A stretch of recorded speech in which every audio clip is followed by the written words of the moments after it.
Bien, vamos a repasar lo relacionado con insulina en diabetes mellitus tipo 2. Cuando nosotros hablamos de diabetes mellitus tipo 2 o tipo 1, siempre hay que recordar que tenemos una célula alfa. Esta célula alfa va a producir glucagón. Tenemos una célula beta que fundamentalmente va a sintetizar insulina. Y aquí vamos a tener una célula delta que va a sintetizar somatostatina. Entonces, vean acá, las células beta son del 60 al 80% y secretan insulina y amilina. Las alfa, 15 a 20, glucagón, y las delta, somatostatina. Y hay un péptido, polipéptido pancreático por las células F. Una vez aclarada esa pregunta, aquí vemos, hay muchas, han habido algunas mm, preguntas relacionadas con la contrarregulación. Entonces, aquí yo veo que la célula beta, ¿cuál es el estímulo para que la célula beta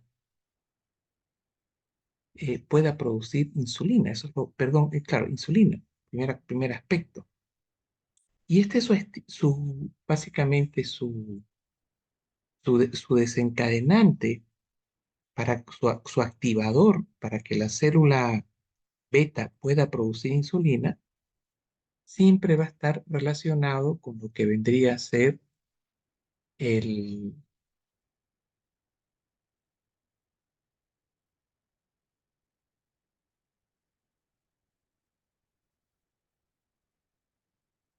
Entonces, va esto de acá. Entonces, aquí vamos a tener que dentro el principal estimulador, o sea, el principal estimulador que vamos a tener nosotros,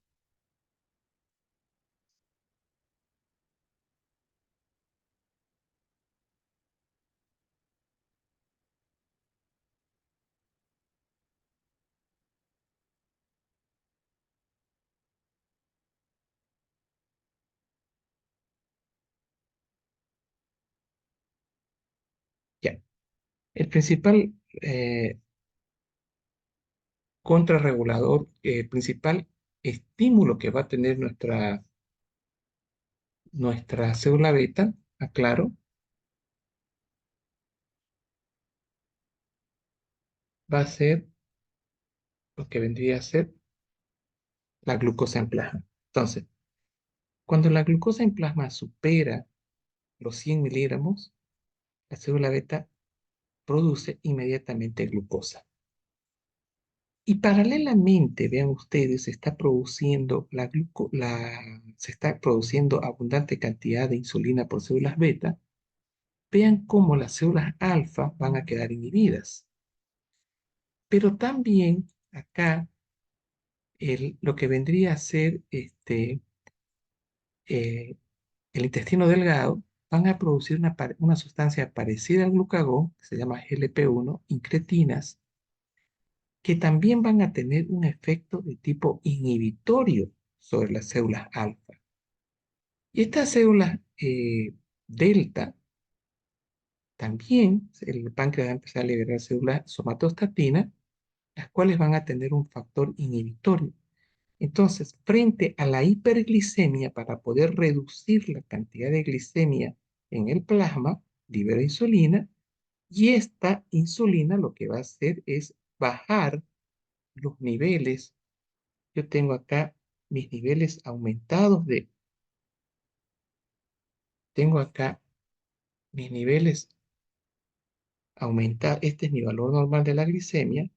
Ahora mi glicemia subió. Entonces, esta subida de glicemia activa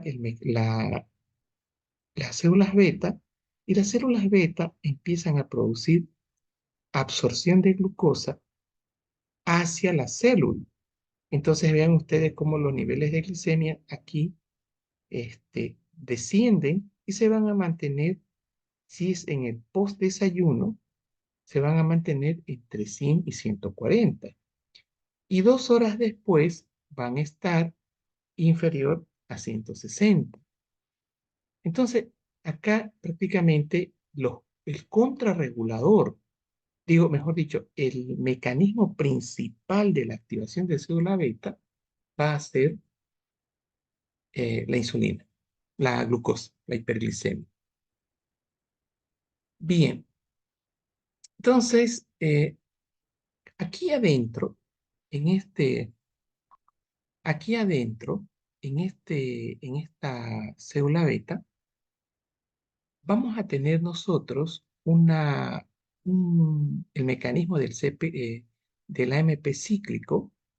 Entonces, se va a activar a través de ingreso de glucosa a la célula beta por los GLUT2, se va a activar esta vía, que esta vía es la que va a hacer que nosotros tengamos la liberación de insulina por parte de la célula beta. Bien, y aquí estaba la, la pregunta que, acá. Entonces aquí vemos que el aumento de la glucosa producía, el aumento de la glucosa activa a las células beta y se liberan insulina. Pero también, ¿qué está pasando con el aumento de la glucosa? Esta glucosa está llegando al intestino delgado y se están liberando incretinas por las células L del intestino delgado, que son sustancias similares al glucagón, y estas, miren lo que van a hacer. Van a hacer que el páncreas también, a través de células beta, produzca más insulina. Y la contrarreguladora vendría a ser el glucagón, y en los casos graves, vamos a verlo más adelante, tenemos la adrenalina. Bien, otra de las preguntas que hicieron en el práctico era, ¿cuáles van a ser sus órganos efectores principales de la insulina? Entonces, cuando yo hablo de los órganos efectores principales de la insulina, estoy hablando fundamentalmente de músculo esquelético en 70-80%. Estoy hablando del tejido adiposo y estoy hablando también del hígado. Entonces, esta sería la respuesta respecto a insulina. Ahora, hay una pregunta que no han hecho y que es importante que la recuerden. Entonces, ya sabemos que las células beta, a través del aumento de las concentraciones de glucosa, aquí teníamos una glicemia basal, y esta glicemia basal empieza a subir la insulina porque estamos con 75 gramos de glucosa, se le da al paciente, sube esta insulina y vean ustedes que a los 5, entre los 3 y los 5 minutos, miren, se está liberando insulina. Pero ¿de dónde aparece esta insulina? Esta insulina está apareciendo de los gránulos ya preformados. Durante las siguientes 2 horas sigue habiendo glucosa en el plasma, sigue la glucosa estando aumentada, y acá vamos a tener nosotros que se va a producir, se va a sintetizar nueva insulina para que este nivel 2 horas después descienda a debajo de 150. Entonces, esto vendría a ser también otra pregunta importante: ¿cómo es la secreción de insulina? La respuesta es dual. A los 5 minutos se libera insulina de los gránulos y posteriormente se sintetiza insulina para seguir descendiendo la glucosa del plasma. Bien, ahora, ¿cuál es el mecanismo de la acción de insulina? Hubieron varias preguntas relacionadas con el mecanismo de acción de la insulina, o sea, cómo se libera insulina. Y aquí vean ustedes, para que haya acción de insulina, tiene que interactuar la insulina con su respectivo receptor, que van a ser sensibles. Este receptor tiene dos unidades, una alfa y una beta. Una vez que se activan, aquí tenemos, se va a producir una serie de secuencias enzimáticas. Y la primera secuencia enzimática va a estar mediada por esta enzima, que sería la tirosina sinasa. Y esta va a desencadenar fosforilaciones en cadena de varios sustratos intracelulares. Gracias a esta defosforilación es que se van a producir, van a hacer que los GLUT4 del interior de la célula se vayan a la superficie para que se pueda absorber esa glucosa que está en el torrente sanguíneo. Ahora, por otro lado, la insulina ejercerá el resto de sus acciones estimulando o inhibiendo enzimas involucradas en el metabolismo intermediario y también la mitogénesis. ¿Y cuándo va a dejar de haber la acción de insulina? Cuando el receptor, aquí vean ustedes, sufra una desfosforilación, porque todo esto había una fosforilación mediado por esta enzima tirosina sinasa. Esto va a ser, se constituye, dice, en un complejo irreversible entre el receptor y la insulina, el cual se internaliza y se separa dentro de la célula. El receptor retorna a la superficie y la insulina se va a degradar. Entonces también me hicieron esta pregunta, esta de acá. Y aquí tenemos ya en forma gráfica, primero el mecanismo de acción, donde tenemos nosotros acá en el mecanismo de acción, primero tiene que haber hiperglicemia. Esta hiperglicemia va a hacer que la glucosa se una a la porción alfa del receptor de insulina. Esto tiene una beta y una alfa. Inmediatamente se une la insulina a esta porción externa alfa, se va a activar una acción enzimática de fosforilación y en primer lugar se va a activar la tirosina sinasa. Entonces, esta tirosina sinasa que se activa va a producir una serie de desfosforilaciones acá. O sea, esta es la primera desfosforilación. Pero aquí vamos a entrar en una cadena de círculo vicioso de retroalimentación positiva y más activación de más fosforilación interna. Y esta fosforilación interna es la que me va a sintetizar proteínas, me va a dar un crecimiento de expresión genética. Y acá en esta síntesis de proteína, vean ustedes, se sintetizan, se produce una proteína que va hacia la superficie y favorece ese exceso de glucosa que estaba en la periferia de las células del músculo estriado, del hígado, favorece la absorción de glucosa a través de los receptores GLUT4. Entonces, esto es lo primero. Lo segundo, y acá tenemos qué hace que nosotros, ¿cuál es? He visto de otro ángulo. Tengo receptores de insulina, tengo receptores para insulina en estos tres órganos, miocito, hepatocito y adipocito, se une la insulina a su receptor alfa, se activa la miocina tirosinasa, se desencadena la fosforilación y aquí tengo fosforilaciones en cadena y esto va a permitir el metabolismo del crecimiento y antiapoptósico. Entonces, y aquí ya veíamos en la anterior diapo cómo se sintetizaba una proteína que son los GLUT4 para que ese exceso de glucosa que estaba aquí arriba, eso de 100 a 150, puedan ingresar al interior de las células de estos órganos efectores. Y también se van a sintetizar otros receptores como son aminoácidos, para que ingresen los aminoácidos, que serían estos de acá. Gracias a estos transportes de aminoácidos, los ribosomas, el aparato de Golgi, van a poder sintetizar una proteína.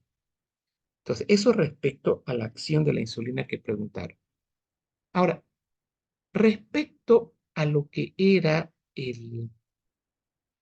la desfosforilación, o mejor dicho, respecto a la pregunta que hicieron, ¿y en qué momento deja de actuar este mecanismo de unión con su receptor alfa? ¿En qué momento esto se inhibe?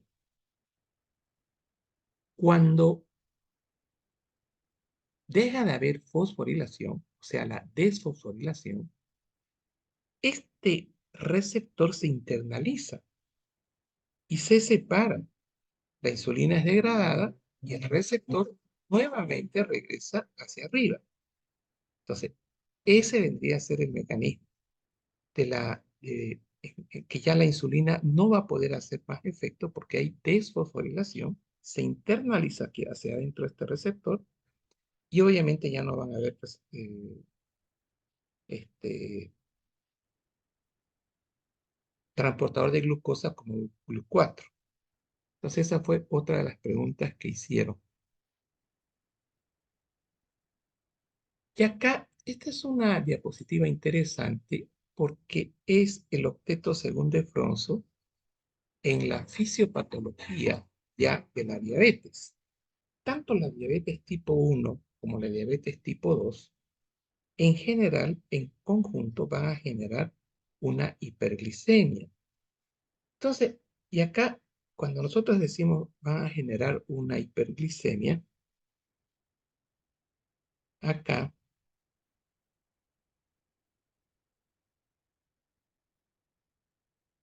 es bueno recordar esto. Glicemia de 100 a 150 en ayuna produce liberación de insulina. Pero cuando las glicemias son superiores a 200, también produce liberación de insulina. Entonces, yo estoy hablando acá de que el paciente, o sea, ¿cuál es el diagnóstico? Hay una pregunta que hacen, diagnóstico de diabetes. Si yo tengo una glicemia post 75 gramos de glucosa o, o post comida entre 100 y 126, estaría hablando de una prediabetes. Pero si yo tengo una glicemia superior, 2 horas después, estoy hablando acá, 2 horas después, de 100, superior a 126, yo ya prácticamente estoy hablando de diabetes. Entonces, respecto a la pregunta del diagnóstico, si mis glicemias en ayunas son entre 100 y 126 prediabetes, y si ya están arriba de 126, se va a considerar un paciente diabético. Entonces, eso respondiendo a la pregunta que hicieron.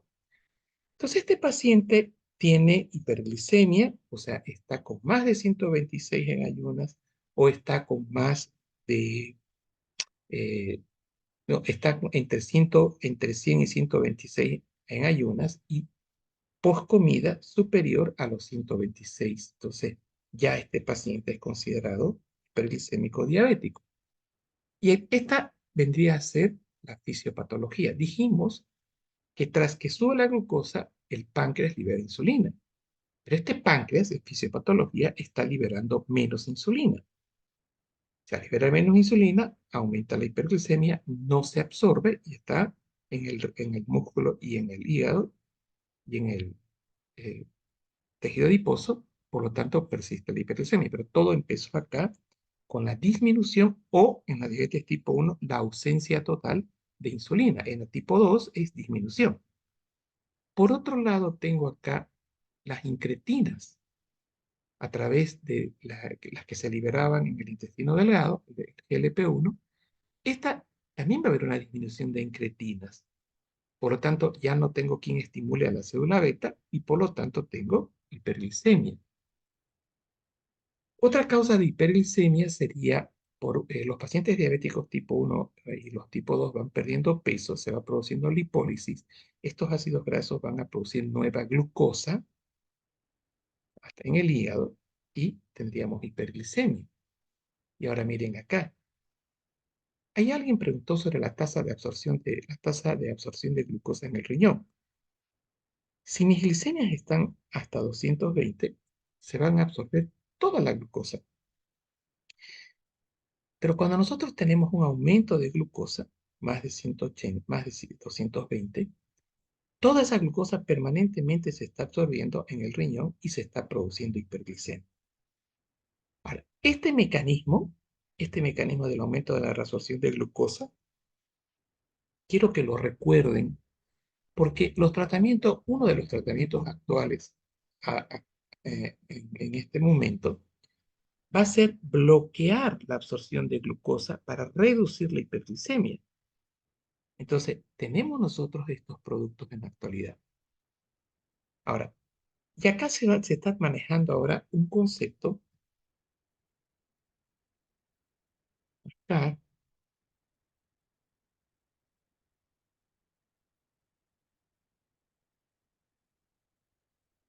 Claro, se está manejando un concepto interesante.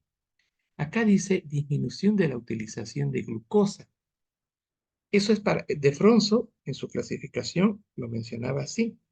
Y aquí está entonces ahora el otro mecanismo actual, digamos, que se conoce, que vendría a ser la resistencia a insulina.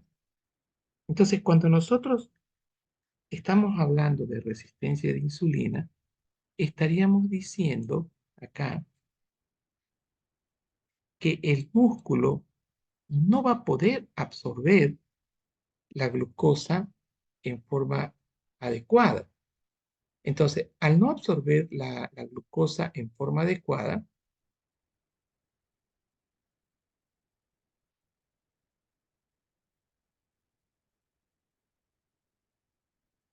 acá,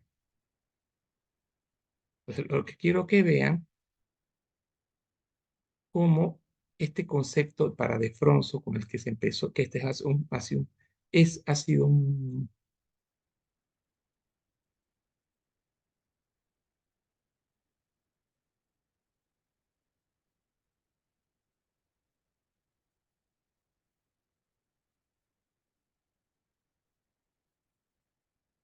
ha sido un gran investigador. Él habla de la disminución de la utilización de glucosa. Esto en la actualidad se conoce como resistencia a insulina.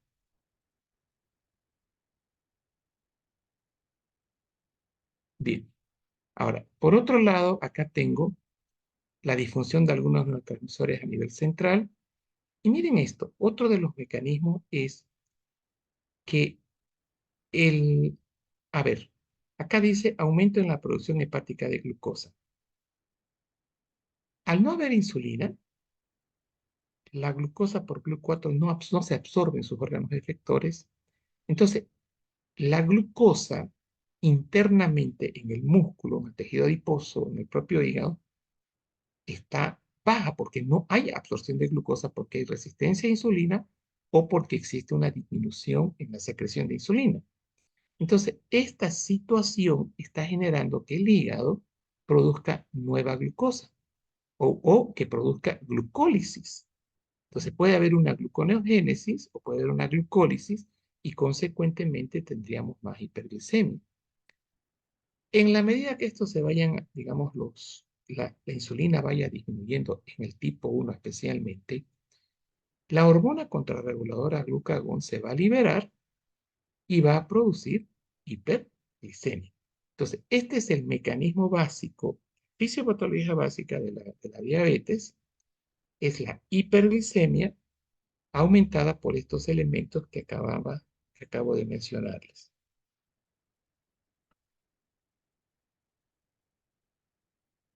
Ahora, me hicieron también varias preguntas de los mecanismos contrarreguladores. Entonces, aquí dice, ¿cómo se controla la glicemia? Eh, ¿Cómo controlo la glicemia normal entre 80 y 100 miligramos en ayuno? ¿De dónde aparece esto? Resulta de que el glucagón, que es la principal hormona contrarreguladora, empieza a producir glucólisis por parte del hígado. Entonces, en ayuna tenemos nosotros la liberación de las hormonas contrarreguladoras. Ahora, cuando tenemos nosotros la liberación de glucagón, ¿qué hace este glucagón? Este glucagón va a producir glucogenólisis, es decir, la, la, aquí tengo el hígado, ¿sí? Este hígado tiene, acá en su interior, tiene acá glu- glucógeno, tiene glucógeno, el hígado. Entonces, este hígado, estoy hablando ahora, este es mi glicemia basal, estamos en la noche, acá, estamos en la noche, la glucosa tiende a bajar, y aquí se está sintetizando, se está produciendo, mejor dicho, glucagón. ¿ya?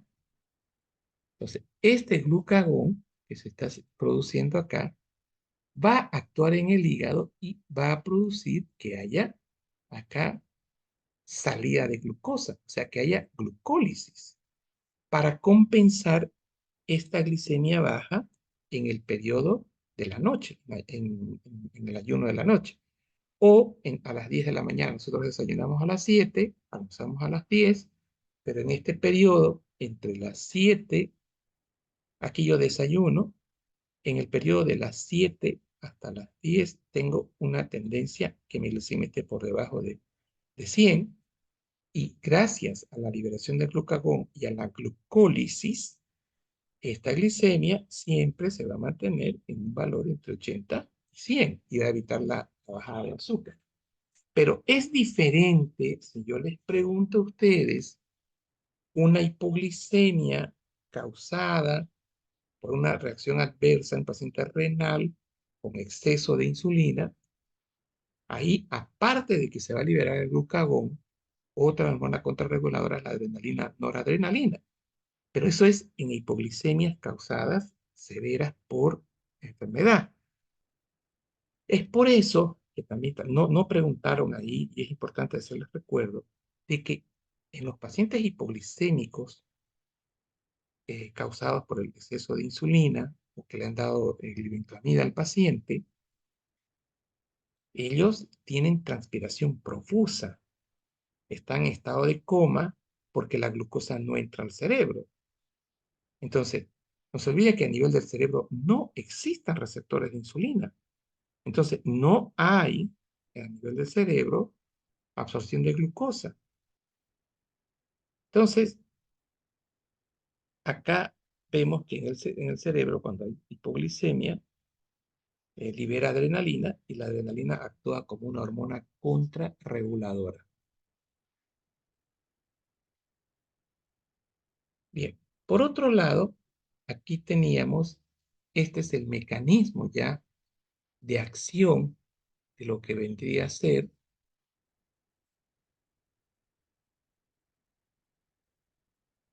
este es el mecanismo de acción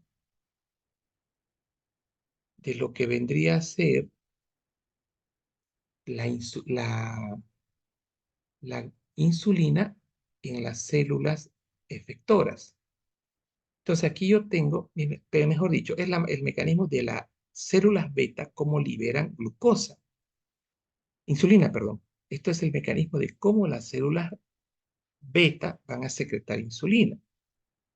Y vean acá, para que la célula beta pueda secretar insulina, dijimos que uno de los mecanismos era el estímulo de la hiperglicemia. Pero resulta de que esta glucosa con exceso, después de comer, se va a unir a un receptor GLUT2, no 4, 2. Estoy hablando del páncreas, esto es en el páncreas. Este GLUT2 favorece la absorción de glucosa y aquí se activa el ATP, se convierte en ADP y esto va a favorecer el ingreso de calcio y el calcio en este gránulo preformado va a liberar insulina. Y eso es lo que está sucediendo en la primera fase de liberación de insulina. Veíamos también que la incretina, las sustancias parecidas al glucagón, el GLP-1, a través de la proteína G, activa el AMP cíclico y de la misma manera favorecen la regulación de insulina. O la acetilcolina también. Entonces, estos de acá van a ser los estímulos que necesita la célula beta para producir exocitosis. O sea, ese sería el mecanismo completo de la liberación de insulina frente a la hiperglicemia.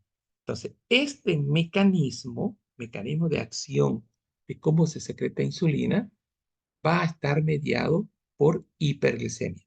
Tiene que haber hiperglicemia para que la glucosa ingrese acá en la célula beta, para que las incretinas se unan a su receptor intracelular o para que el estímulo de acetilcolina también produzca la liberación de insulina. Luego tenemos acá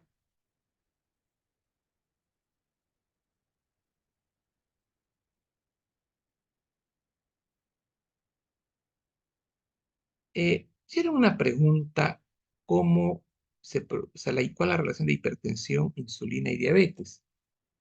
Aquí miren, dice hiperinsulinemia. Estoy hablando de la diabetes tipo 2 en la primera fase cuando estamos con resistencia a insulina. Es decir, la célula beta está de acá, está produciendo insulina, pero su receptor a nivel de músculo no puede interactuar la insulina con su receptor. Eso se llama resistencia a insulina y eso es la hiperinsulinemia. Y para De Fronzo, ese mecanismo se conocía con el nombre de disminución de la utilización de glucosa por el músculo, actualmente como resistencia a insulina.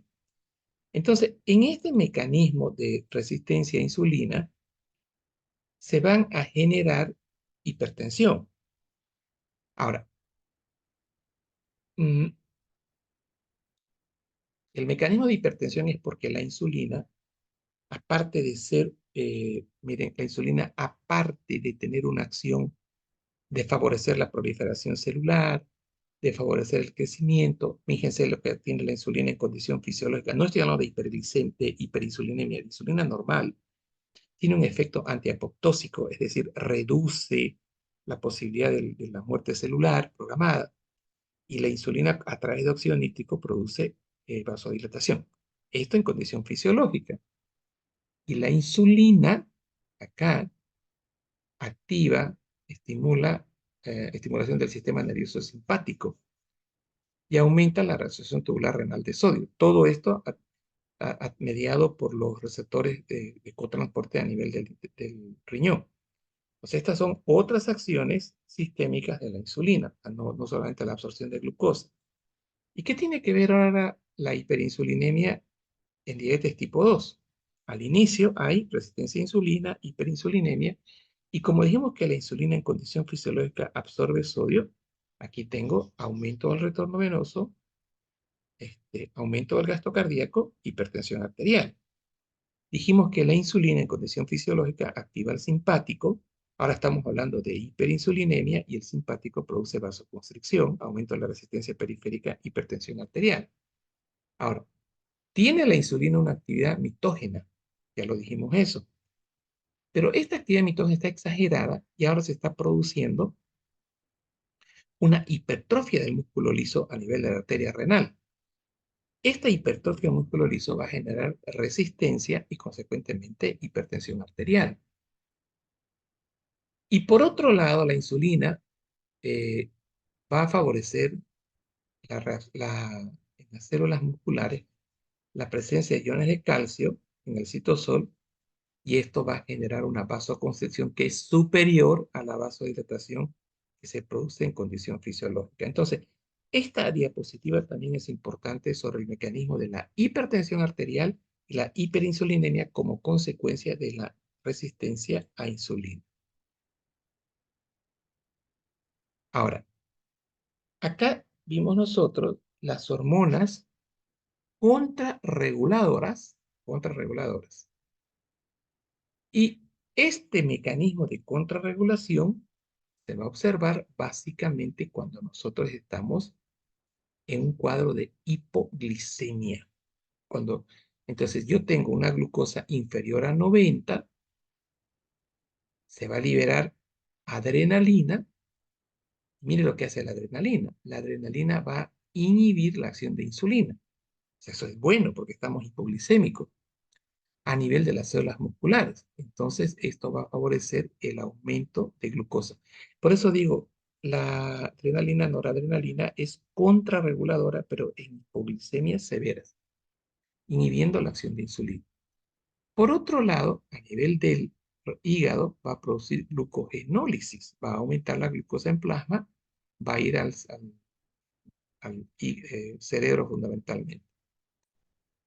Por otro lado, miren esto, vamos a tener nosotros acá aumento de la actividad lipasa y se liberan ácidos grasos por parte del tejido adiposo y esta liberación de los ácidos grasos va a ser una fuente calórica para esta fase de hipoglicemia.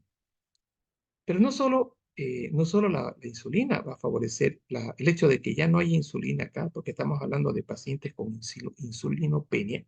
Esto, el escenario de estos pacientes es la insulinopenia para que el paciente tenga hipoglicemia severa.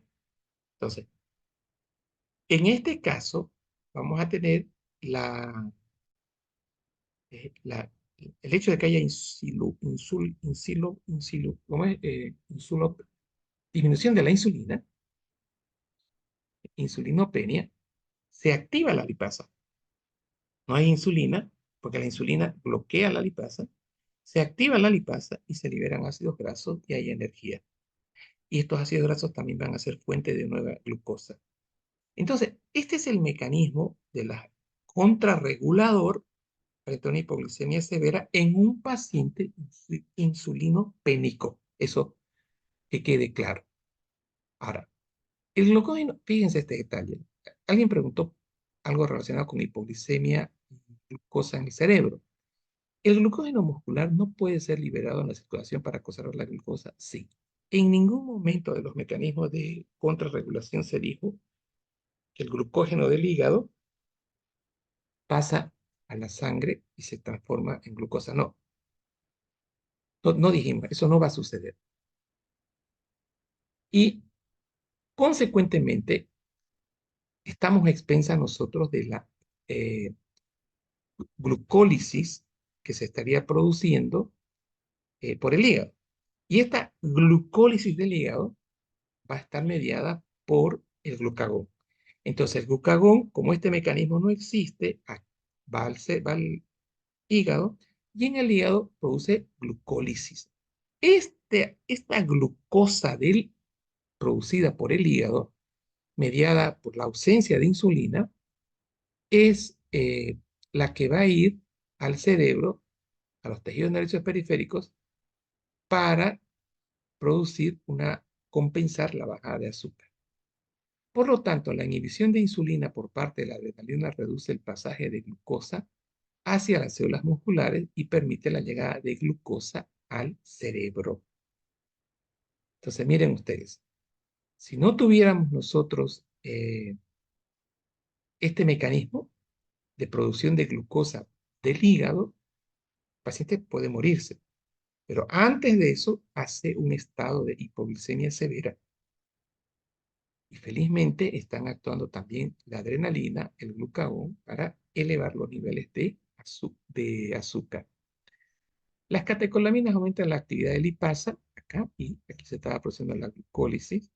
Mecanismos de patología que puede contribuir esto contribuye siempre que hablemos de disminución de lipasa, movilización de ácidos grasos, siempre eso hay que relacionarlo con cetoacidosis. Entonces, acá la secreción de la hormona del crecimiento, que es una contrarreguladora, es inhibida por insulina. Es decir, acá veíamos nosotros que la hormona del crecimiento es contraria a la acción antagoniza, mejor dicho, a la acción de la insulina. Y gracias a esta acción de antagonizar, es que yo puedo tener lipólisis. Cuando revisemos o reveamos el capítulo de hormona del crecimiento, la hormona del crecimiento en su texto dice, tiene un efecto antiinsulínico. La hormona del crecimiento tiene un efecto antiinsulínico. Es decir, el hecho de que este paciente esté en fase de crecimiento y esté liberando hormona del crecimiento, la cual es pulsátil, paralelamente está produciendo inhibición de la acción de insulina. ¿Cómo se puede justificar este concepto? Los pacientes que tienen exceso de hormona del crecimiento inhiben insulina y generan hiperglicemia. Entonces, y acá es bueno, digamos, el hecho de que haya una hipoglicemia, vamos a tener nosotros una eh, liberación de hormona del crecimiento y esto nos va a producir un efecto antagónico de insulina y consecuentemente voy a subir un poquito la glucosa en plasma. Pero la fundamental, el principal mecanismo de la hipoglicemia es la liberación de glucagón y de adrenalina.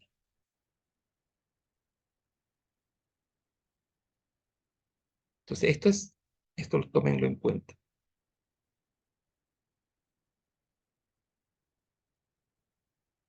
Miren, por esta es contrarreguladora, porque baja el azúcar y se libera hormona del crecimiento, en consecuencia, un mecanismo inhibe la insulina y hay hiperglicemia. Esta hormona puede contribuir a la liberación excesiva de ácidos grasos que pueden instalar una cetosis. O sea, yo puedo estar en las acromegalias, tengo mucha hormona del crecimiento, no tengo acción de insulina, tengo hiperglicemia y tengo cetosis. Esta es la relación entre la concentración, ya les comenté. Esto es normal en la primera fase, 100-150, en los primeros 5 minutos, se libera insulina y hay degranulación. Y después, esta glicemia persiste elevada entre 150 y 200, y aquí en esta fase ya tenemos síntesis de nueva glucosa por acción de insulina. Después de 3 horas, recién va a retornar la glucosa a su nivel basal. Bien, ahora, habían varias preguntas relacionadas con diabetes mellitus tipo 1. Señores, con una sola palabra, hablar de diabetes mellitus tipo 1 es hablar de esto. Es decir, ¿cuál es la fisiopatología de la diabetes tipo 1?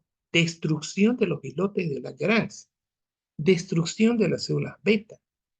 Esta destrucción de las células beta es la que van a hacer que no haya insulina y consecuentemente hiperglicemia.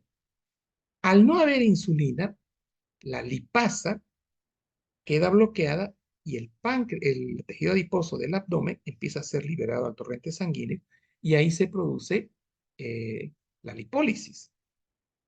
Y también vamos a tener, al no haber insulina, nuestro hígado no va a sintetizar proteínas. Y son dos tipos, la diabetes mellitus tipo 1A y la diabetes mellitus 1B. Entonces, clave en la fisiopatología de la diabetes mellitus tipo 1 es destrucción. En la fisiopatología de la diabetes tipo 2 es hiperglicemia, pero con disminución, no dice eh, eh, no dice reducción total, disminución de insulina y una resistencia a la insulina en los tejidos periféricos. Y obviamente también disminución de incretina y el hígado que empieza a producir más glucosa. Todo esto es la fisiopatología de la diabetes tipo 2. Entonces, acá en la diabetes tipo 1, la primero, como respuesta a las preguntas que me hicieron, es destrucción de las células B. Y esto es consecuencia de y me preguntaron, ¿y cómo el abdomen, la célula, cómo se produce la cetosis? Porque el hecho de no tener insulina, el hecho de haber destrucción de las células beta, en la dieta mellitus tipo 1A, B, tenemos la lipólisis. A esto se refiere como degradación de grasa y consecuentemente cetosis. Acá, cuando yo hablo de diabetes mellitus tipo 1A, esta célula beta va a ser atacada por anticuerpos. Acá. O sea, ¿y cómo se produce la destrucción de la célula beta? Sería la otra pregunta. Es un ataque autoinmunitario mediado por anticuerpos que atacan la célula beta del páncreas, los cuales pueden estar presentes varios años antes. O sea, años antes ya están atacando. Y de repente, estos autoanticuerpos contra eh, insulina y autoanticuerpos contra las células de los islotes de Langerhans, vean ustedes, yo tengo dos tipos de autoanticuerpos. Una contra la propia insulina y tengo un autoanticuerpo contra la célula beta. De esta manera que ambos autoanticuerpos van a reducir notablemente la presencia de insulina. También hay anticuerpos que se dirigen contra los autoantígenos de las células de los islotes de las proteínas tirosina. Recuerden que estas proteínas de tirosina eran las que fosforilaban, ¿no? Entonces, no va a haber fosforilación. Y estos anticuerpos también ejercen funciones como marcadores para el diagnóstico de la diabetes.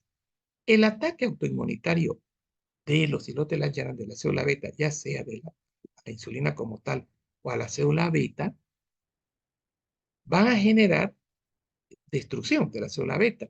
Y como consecuencia, hay una producción disminuida de insulina, prácticamente casi anulada, por tanto, las concentraciones elevadas de glucosa. Entonces, resumen, en la fisiopatología de la diabetes tipo 1A es por la presencia de autoanticuerpos que destruyen a la célula beta o a la misma insulina como tal. Y otro detalle que lo he venido repitiendo, siempre revisen ustedes la inflamación y ahí van a ver que el anticuerpo ataca su órgano efector y aquí va a venir un macrófago y se va a producir fagocitosis de las células beta. Y aquí se van a liberar factores de necrosis tumoral, alfa, se va a liberar interleucina 10 y esto van a aumentar el proceso inflamatorio. Y en la tipo A tenemos entonces diversos factores que tienen la destrucción de la célula beta. Ah, una vez que tenemos el infiltrado, ahí tenemos linfocitos T citotóxicos que migran hacia el interior del tejido pancreático y atacan a las células productoras de insulina. Después la activación, estos liberan las interleucinas, el gamma interferón y la aparición de los autoanticuerpos y finalmente respuesta inflamatoria mediada por célula. Entonces, al final, lo que queda es una destrucción por autoanticuerpo. Y el anticuerpo es el que activa el proceso inflamatorio para que se activen las citocinas y los macrófagos. Estaríamos hablando de una hipersensibilidad tardía. Miren esto, la destrucción de las células beta puede contribuir a dice, no, los anticuerpos contra célula beta pueden contribuir a la destrucción celular al facilitar lisis por anticuerpos y complementos. O sea, todo el proceso inflamatorio, presencia de linfocitos, presencia de macrófagos, activación de, de, de, de complementos, todo esto se va a producir dentro de la célula beta. Conclusiones, destrucción. Hay otros factores ambientales, puede ser que digamos, venga un antígeno al linfocito B, que sería un virus. Este virus actúa como un antígeno y se produce una lesión por la presencia de anticuerpos contra las células beta. Y aquí estaba el virus Coxsackie, estaba la parotiditis, la rubeola, como hipótesis en esta explicación. Eh, Otro de los mecanismos para que haya destrucción de las células beta de unos autoanticuerpos, proteínas similares a los antígenos de una célula beta y la respuesta inmunitaria frente a la proteína viral.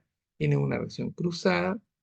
Entonces, aquí lo que está diciendo, bueno,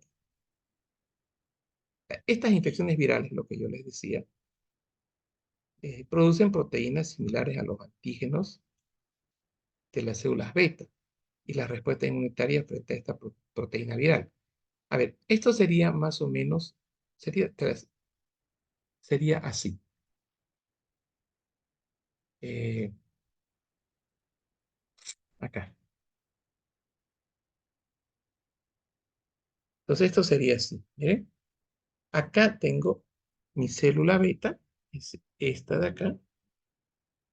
Ahí. Esta célula beta es atacada por la, la, el Coxsackius. Este virus viene acá y este virus acá, esta proteína viral, va a actuar como un antígeno. Y esto va a hacer que se activen los linfocitos B, los linfocitos T, y aquí se produzcan nuevos anticuerpos, pero por una reacción antigénica de origen viral.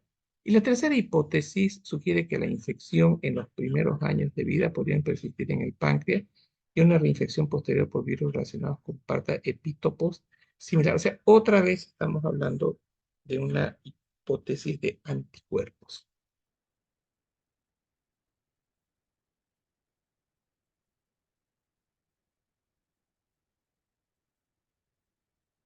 Bien, Entonces, esto va así. La 1B, por la destrucción, todos son destrucción de las células beta, pero sin antecedentes autoinmunitarios. O sea, no hay antecedentes autoinmunitarios en la 1B. En esta categoría hay muchos afectados y la mayoría son africanos o asiáticos. Su etiología es desconocida, aunque se asocia con factores hereditarios. O sea, los aquejados por este trastorno padecen de cetoacidosis episódica, periodos de variantes de insulina y problemas de cardiovascular. Es decir, la destrucción del páncreas no se sabe por qué. O sea, en la diabetes mellitus 1B. La A es por autoanticuerpos y la B, la destrucción del páncreas, no hay una causa. Más se ve si en cierto grupo racial. Diabetes mellitus tipo 2, ya hablamos de la resistencia a la insulina. Se caracteriza por la que hay hiperglicemia crónica al no poder actuar la insulina en su respectivo receptor. Hay hiperglicemia crónica a pesar de la presencia de insulina, o sea, hay hiperglicemia, hiperinsulinemia, lo que les decía al inicio. Sin embargo, en esta alteración la insulina no tiene capacidad de actuar con eficacia y ello conduce a una hiperglicemia. Y acá, estamos en la diapo 33, acá veíamos nosotros lo que decía de Fronzo, esto, acá, lo que decía de Fronzo,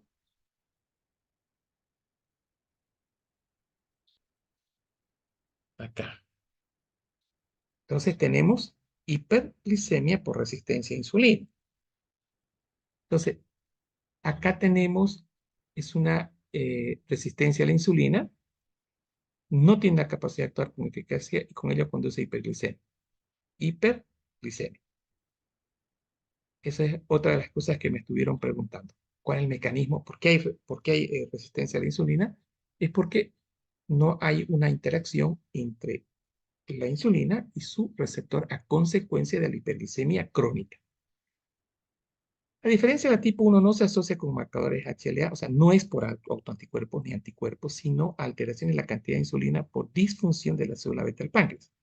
Entonces, que quede claro acá que el páncreas, como está rodeado de hiperglicemia, se va a hacer disfuncionante, es decir, va a empezar a producir primero mucha insulina, porque la célula está sin azúcar, y luego va a haber disminución de las células eh, de la secreción de insulina.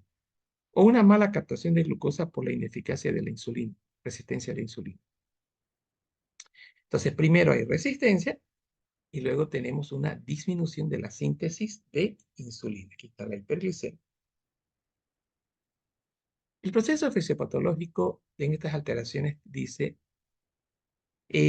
las alteraciones de las funciones de las células beta del páncreas y su menor secreción de insulina. Sí, esto es segundo. O sea, primero resistencia, luego hay una alteración en la función. Esto está mediado por la hiperglicemia de las células beta.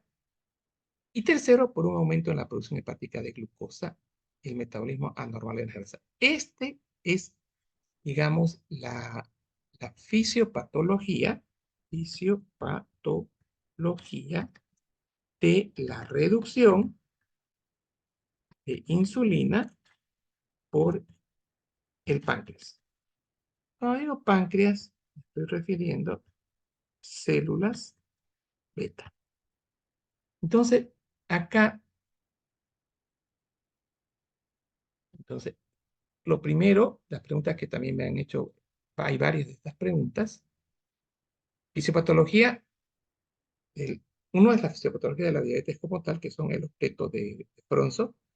Y acá, ¿cómo es que la célula beta produce menos insulina? Esto es uno.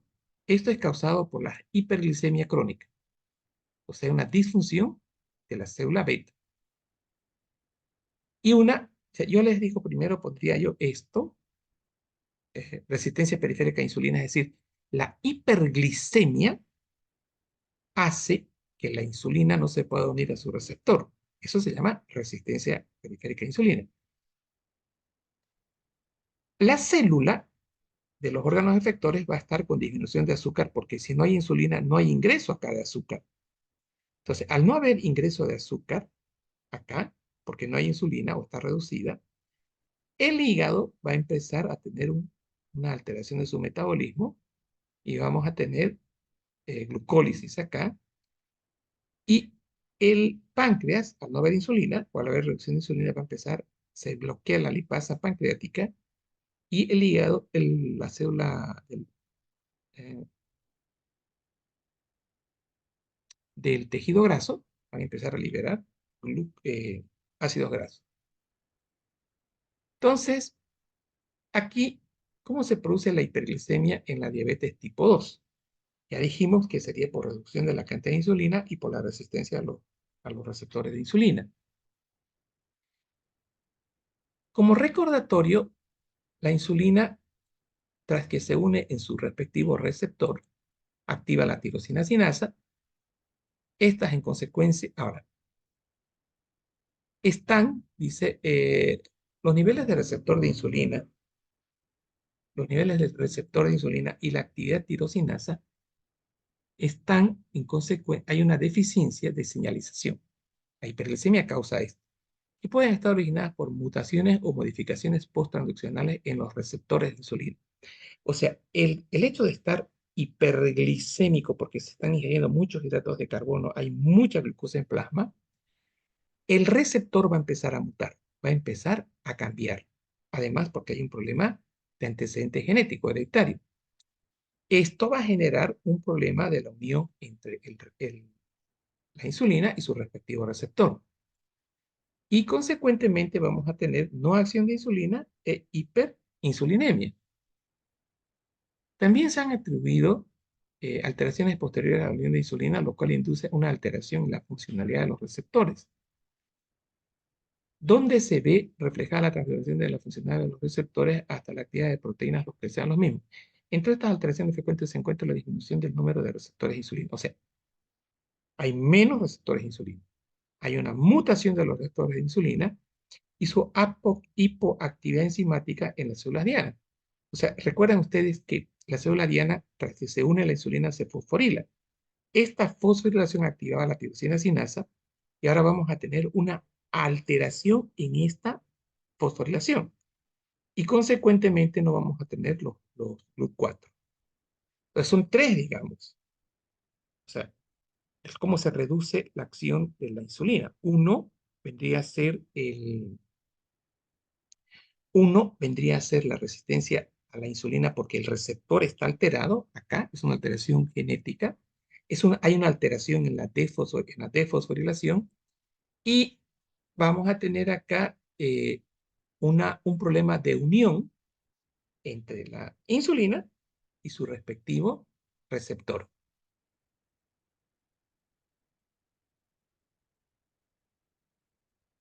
Entonces, aquí veíamos mecanismo, esto ya es mecanismo.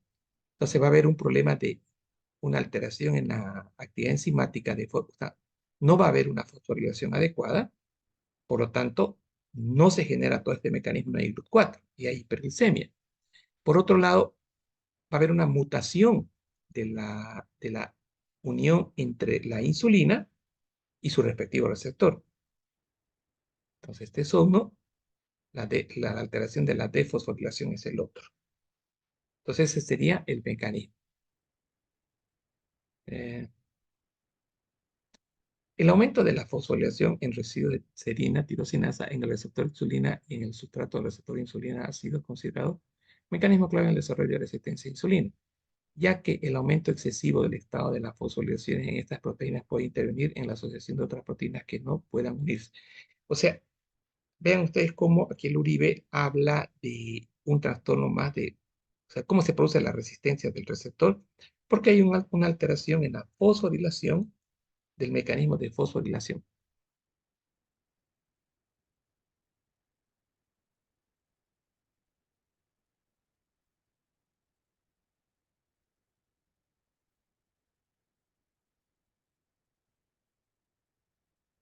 Diabetes mellitus tipo 2, y teníamos esto. En diabetes mellitus tipo 2 tengo esto. ¿Cuál es la importancia de los GLUT4 en la absorción de glucosa? Esto es condición fisiológica. Fíjense esto, la glucosa no puede pasar al interior del miocito, o sea, en el tejido estriado. No puede haber ingreso de glucosa dentro del tejido estriado, no puede haber ingreso de glucosa dentro de las grasas y no puede haber absorción de glucosa en el hígado.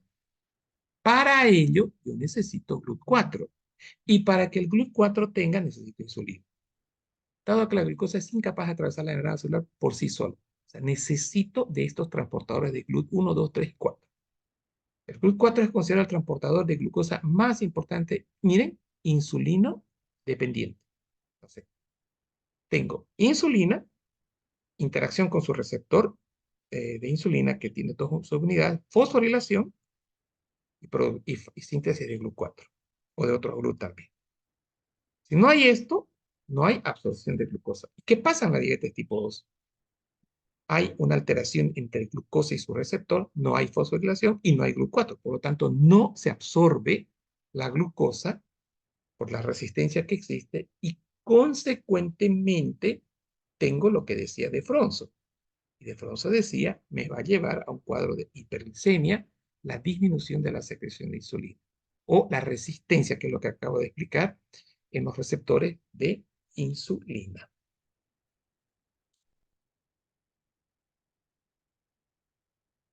A ver, ¿qué tengo acá? Alteraciones del GLUT causa hiperglicemia ya que no puede absorberse la glucosa. Sí, este es el GLUT.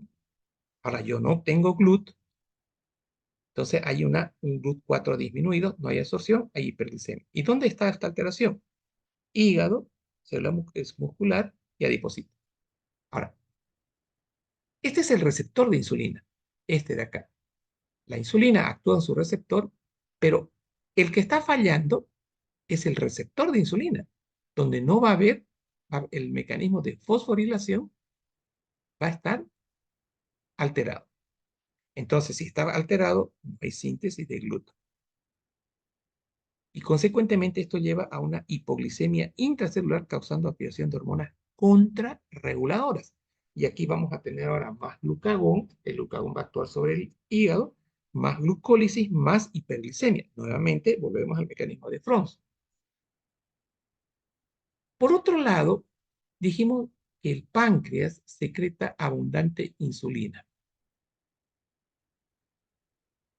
Insulina.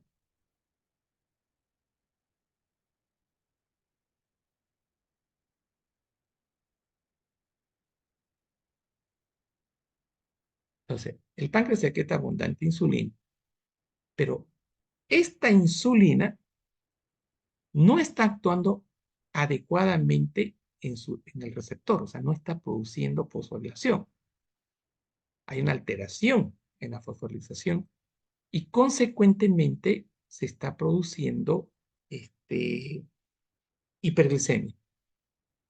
Por otro lado, eh, los mecanismos de apoptosis, o sea, porque es un antiapoptósica la insulina, al no haber aquí sustancias antiapoptósicas, va a haber una disminución de la célula beta.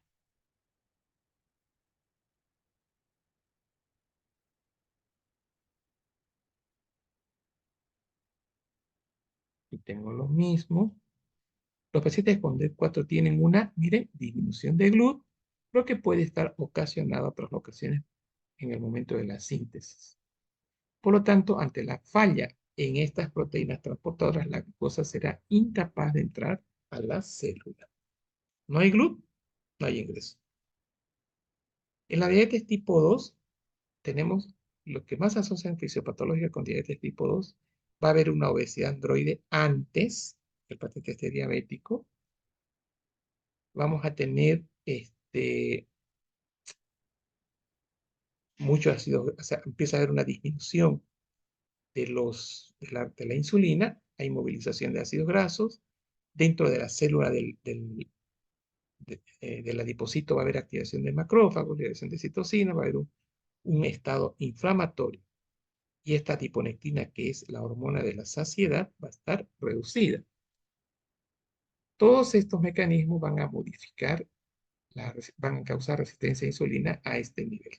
O sea, el hecho de tener obesidad androide va a terminar generando resistencia a insulina y consecuentemente tendríamos diabetes.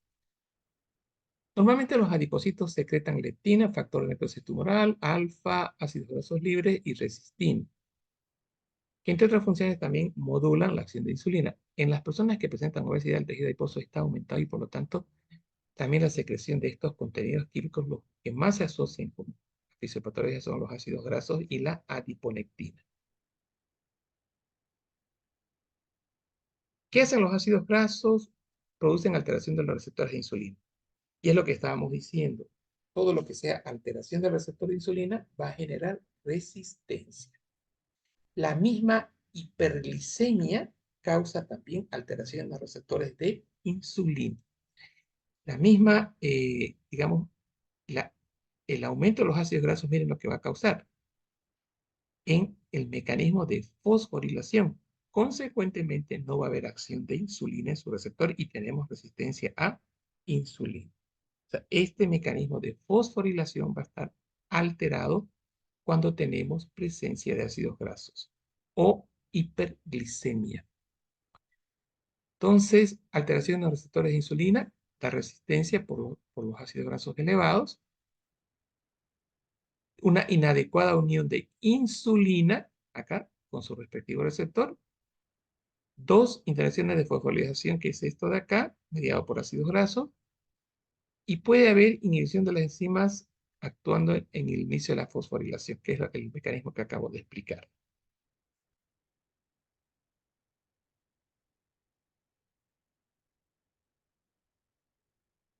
¿Cuáles son las manifestaciones clínicas? Esto no hubieron preguntas, pero tienen que saber. Hay hiperglicemia persistente. Me preguntaron por qué en la diabetes tipo 2 el sodio está bajo. Entonces, eso también voy a explicar ahora. Entonces, en las manifestaciones clínicas, yo tengo hiperglicemia, tengo glucosuria, o sea, tengo mayor eliminación de glucosa porque la tasa de absorción, tasa máxima es 220. Ahora, cuando las glicemias no superan 220, no hay glucosuria, pero si superan, voy a tener glucosuria. Y la glucosuria, que sería la eliminación de glucosa por el riñón, la hiperglicemia genera poliuria, polidipsia, polifagia, eh, la, no, la disminución de insulina genera lipólisis, o sea, baja de peso, la hiperglicemia genera deshidratación y alteraciones hidroelectrolíticas y calambres y molestias gastrointestinales. Después tengo, ¿cuáles van a ser las manifestaciones por el aumento de la lipólisis? Mucha oxidación, o sea, ya el paciente tiene aquí hay que poner reducción importante de la cantidad de insulina circulante. Hay movilización de ácidos grasos porque esta insulina circulante baja, ya no hay lipasa, entonces empiezan a movilizar los ácidos grasos, lipólisis, y aquí tengo la producción de cetonas. Y podemos entrar en cetoacidosis. Ahora, esto es normal, ahora es patológico, el paciente tiene 400 de azúcar, ahora hay glucosuria. ¿Qué va a causar este aumento de glucosa acá? Va a hacer de que haya absorción solo de agua, o sea, una diuresis pura de agua. Eso se llama diuresis osmótica y esto va a causar sed. La sed va a hacer que tomemos agua, hay dilución del sodio, hay hiponatremia, pero por otro lado, aquí dentro de las causas de hiponatremia, por otro lado, vamos a ver acá, y esta es la célula, aquí tengo la célula,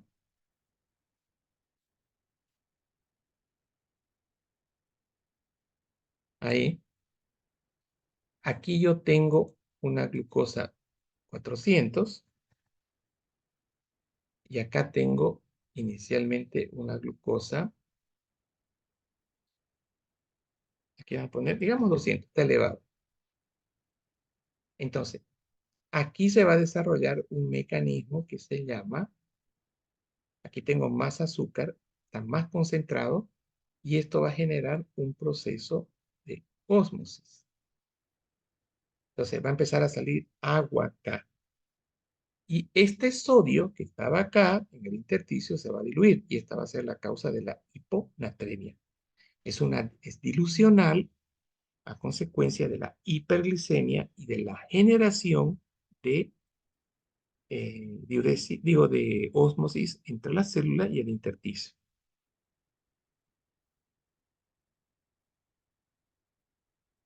La hiperglicemia favorece por la disminución de la insulina y la acción de las hormonas contrarreguladoras. O sea, ¿por qué hay hiperglicemia? Primero, porque hay una disminución de insulina y segundo, porque se activan las hormonas contrarreguladoras. Entonces, es por esta hiperglicemia y por todos los otros mecanismos que mencionó de Fronzo. ¿Cómo se explican las manifestaciones consecuentes de la insulinopenia? Liberación de hormonas contrarreguladoras, glucagón y somatostatina. Y fíjense esto, la somatostatina va a tener una acción de tipo inhibitoria sobre la célula, sobre las hormonas, sobre la insulina. Entonces va a haber más reducción de insulina. Esto genera hiperglicemia. Esta hiperglicemia es glucosuria y esta glucosuria genera todo lo que habíamos mencionado, inclusive sodio bajo. ¿Qué más? Aquí lo que les decía hace rato, la disminución de insulina causa disminución de la lipasa, por lo tanto, el tejido adiposo empieza a liberar sus ácidos grasos, oxidación, y a nivel del hígado, formación de cuerpos cetónicos. Fisiopatología de la diabetes tipo 2, se produce insulinopenia por la destrucción de la masa de células beta. Esto para referirme en el estado crónico, pero largo plazo.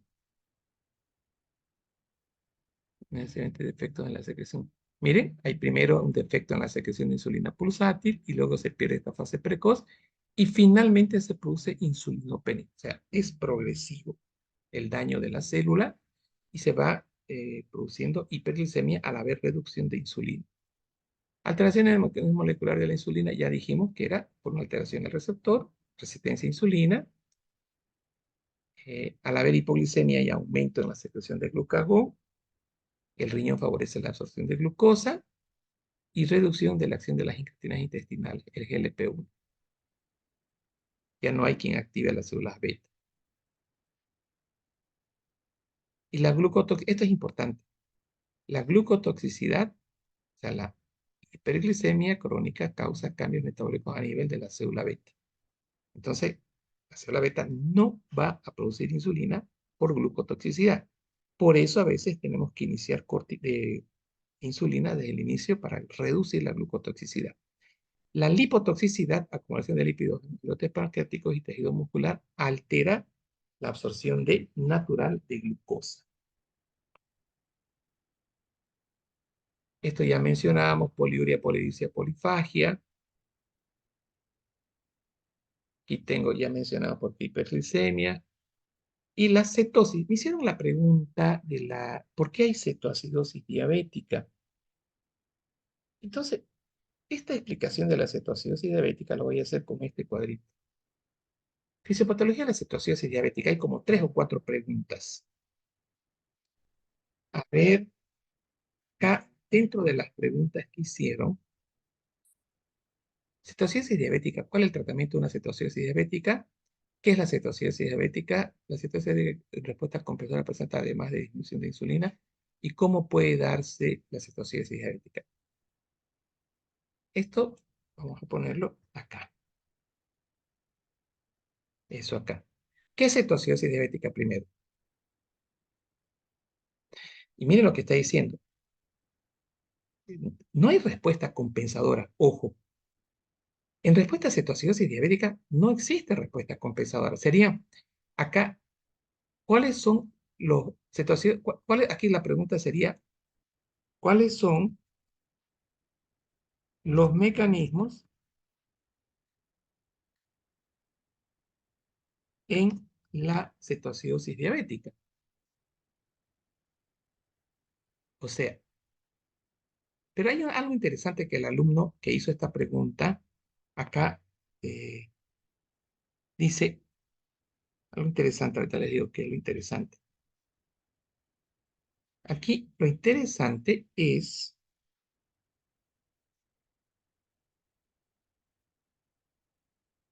bueno, acá lo interesante en la pregunta que hace el alumno, aclara, dice, ¿cuáles son los mecanismos de la cetosis diabética? Mejor dicho, ¿por qué la insulinopenia sería? ¿Cuáles son los mecanismos de cetosis diabética? Y aquí podríamos poner entre paréntesis insu, un insulinopenia. O sea, ya les estoy diciendo la fisiopatología. Reducción de los niveles de insulina. O sea, ¿y por qué puede darse cetosis diabética? Este sería el mecanismo de la cetosis. Esta pregunta estaría repetida. Ahí. Bien, entonces eso es lo que vamos a responder ahora. ¿Qué dice acá? Disminución severa de insulina. Esta disminución severa de insulina inhibe la lipasa pancreática y la lipasa y consecuentemente el tejido graso libera ácidos grasos hacia la periferia y hay lipólisis. Estos ácidos grasos libres van a entrar aquí al hígado y se van a convertir en cuerpos cetónicos. Aquí va a haber la cetogénesis. Esta cetogénesis va a causar acidosis metabólica con disminución de la reserva alcalina, o sea, el exceso de base va a estar bajo. Como cae el pH, se llama acidosis, que es producida por la formación de los cuerpos cetónicos. Entonces, una de las columnas en la explicación de la cetosis, de la formación de cuerpos cetónicos, es por disminución severa de insulina. Por eso es que se ve más en los tipo 1. 2. Liberación de glucagón. Dice acá aumento de las hormonas contrarreguladoras, es decir, no hay insulina, no hay utilización de glucosa, el hígado empieza a producir glicólisis, glucogenólisis, neoglucogénesis, o sea, nueva producción de glucosa de ácidos grasos. Al final tengo más hiperglicemia. Si no tengo insulina, tengo más hiperglicemia y más formación de glucosa por parte del hígado. Esta hiperglicemia genera glucosuria, diuresis osmótica, deshidratación, y aquí tengo una deshidratación severa con insuficiencia renal aguda. Entonces, la hiperglicemia a consecuencia de la disminución severa de insulina, el aumento de glucagón genera neoglucogénesis, glicogenólisis o glucogenólisis. Al final tengo hiperglicemia. Esto está mediado por las contrarreguladoras. La hiperglicemia, la glucosuria, diuresis osmótica. Fíjense, está habiendo deshidratación. Hay pérdida de agua y electrolitos y consecuentemente deshidratación. Entonces, la cetoacidosis diabética se caracteriza por, no hay esa pregunta en las que me hicieron. Aquí vamos a poner cuál es el mecanismo que es la cetoacidosis diabética y cuál es su característica. Entonces, ¿qué es la cetoacidosis diabética? La formación de cetoácidos que van a generar acidosis metabólica. ¿Y cuál es su característica? Deshidratación y la presencia de acidosis metabólica.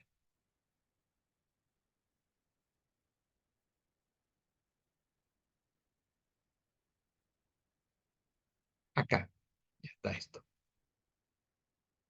Las manifestaciones clínicas es la formación de los cuerpos cetónicos, olor a manzana. Como habíamos dicho que hay mucha movilización de ácidos grasos, vamos a tener incremento de los ácidos grasos libres, producción hepática de aumento en el BLDL, mientras que su depuración está disminuida por la menor actividad de la lipasa de la lipoproteína sensible. Entonces ya habíamos dicho esto, que hay reducción de la lipasa. Otra de las manifestaciones clínicas es la cetoacidosis. Entonces tengo aumento de los ácidos grasos libres, del VLDL, pero fundamentalmente tengo cetoácidos. Los mecanismos fisiopatológicos son debidos a la falta de la glucosa en la célula, la ausencia de insulina y los efectos de las hormonas contrarreguladoras que acabo de mostrarles. Eh,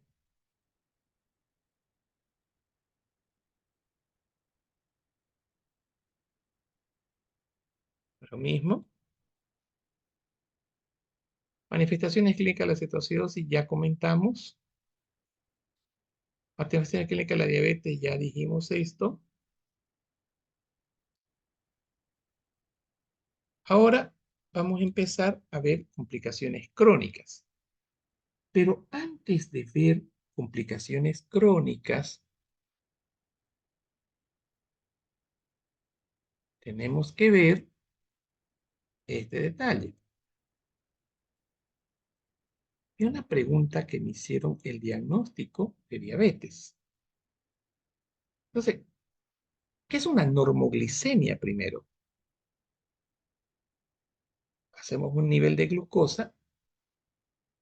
La glucosa está en ayunas menos de 100 miligramos. Normoglicemia. Si la medimos en milimoles, 100 miligramos equivale a 5,6. Alteraciones de la glucosa en ayunas, 100 miligramos a 125. Esto es lo que yo les decía, la prediabetes. Categorías de riesgo de hacer diabetes, que yo tenga una glucosa en ayunas de 100 a 125 o de 5,6 milimoles a 6,9 milimoles. Ahora, la pregunta que ustedes mismos me han hecho, criterio de diagnóstico de diabetes. Miren esto, glicemias en ayunas superiores a 126. Criterio de diagnóstico. Ahora, aquí tengo glucosa plasmática a las 2 horas de una tolerancia a la glucosa. Le doy al paciente, digamos que me sale acá 125, tengo mis dudas. Le doy aquí al paciente a tomar 75 gramos de glucosa, esta es la prueba de tolerancia, y le mido a las 2 horas la glucosa. Dijimos, en ayunas, tenemos nosotros 100. Si el paciente 2 horas después está menos de 140, su glucosa no pasa nada, está normal, porque se está liberando insulina en condición fisiológica y que está absorbiendo poco a poco la glucosa desde el intersticio al intracelular, en su secreción pulsátil. Y le pido una glicosilada. Aquí viene ahora un nuevo elemento, una glicosilada. 3,9 de glicosilada a 5,6, condición normal. Aquí estábamos hablando que el paciente tiene una prediabetes. Y vean ustedes, le damos los 75 gramos y 2 horas después, la glucosa ya no es menor a 140, es mayor o igual a 140 y llega a 199. Entonces este paciente ya tiene un riesgo de hacer diabetes o prediabetes. Miren acá, el paciente, si después de 2 horas de la glucosa de 75 gramos es mayor a 200, este paciente ya está diabético. Entonces, esa es una de las preguntas que me hicieron.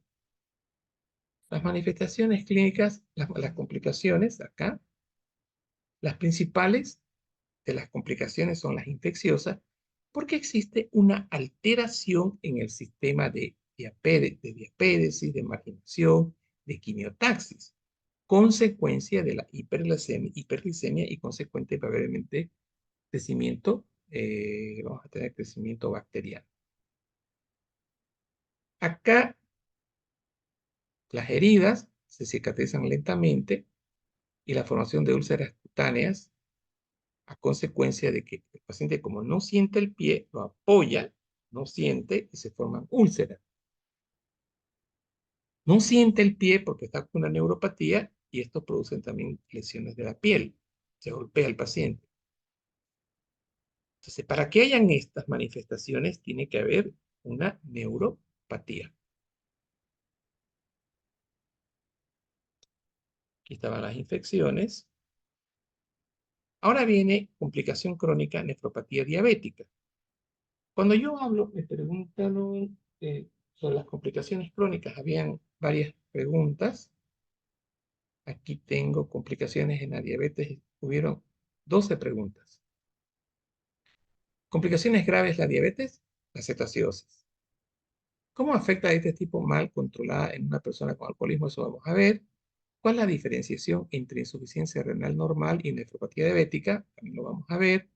¿Por qué existe vasodilatación de la arteria frente a hipertensión? En realidad, eso lo voy a ver en nefropatía, les voy a explicar. ¿Cómo es el diagnóstico de la nefropatía diabética? También lo vamos a explicar en nefropatía, tratamiento de la nefropatía diabética. O sea, básicamente tenemos que bajar presión y bajar cosas, ¿no? ¿Cómo la diabetes causa retinopatía? También es otra complicación. ¿Y cuáles son las complicaciones microvasculares? Y aquí estaba, en esta pregunta, dentro de las complicaciones microvasculares, aquí teníamos nosotros el daño renal. Otra complicación es la hipoglicemia. Bien, complicaciones de los pequeños vasos, retinopatías, nefropatías y neuropatía diabética. La hiperglicemia sostenida da un problema de actividad de aldolasa reductosa y va a un aumento de la glicosilación proteica. Es decir, ¿qué hace la hiperglicemia en los tejidos del músculo, en los nervios, en el propio riñón? Aumenta la glicosilación, es decir, hace que como hay exceso de glucosa, esto se une a las proteínas, y esto es lo que las proteínas de estas células de órganos blancos, y esto va a generar nefropatía, retinopatía y neuropatía. Nefropatía diabética. Eh, Dice fisiopatología de la nefropatía diabética es la hipertensión, la diabetes del traumatismo intraglomerular está relacionado con la hipertensión arterial, ya que la hiperglicemia, ya que la hiperglicemia induce vasodilatación de las arteriolas aferentes, lo que tiende a aumentar la presión intraglomerular. Entonces, había una pregunta ahí de vasodilatación, es decir, en la nefropatía tengo yo acá una vasodilatación acá de la arteriola aferente, aumento de la presión capilar, consecuente mayor filtrado. Vamos a tener acá la inicio de la nefropatía. Por otro lado, mecanismo progresivo de la insuficiencia renal crónica en la lesión del túbulo renal. Es primero esto de acá. Entonces, inicialmente yo tengo vasodilatación, pero que aumenta la presión glomerular a mayor a 60. Este aumento de la presión intraglomerular acá es la que va a dar que los glomérulos son estructuras meramente elásticas. La hipertensión provoca que se distiendan y permitan activar diversos mecanismos patogénicos, como la activación de receptores de angiotensina. O sea, está empezando a haber una lesión glomerular. Acá. Esto va para acá.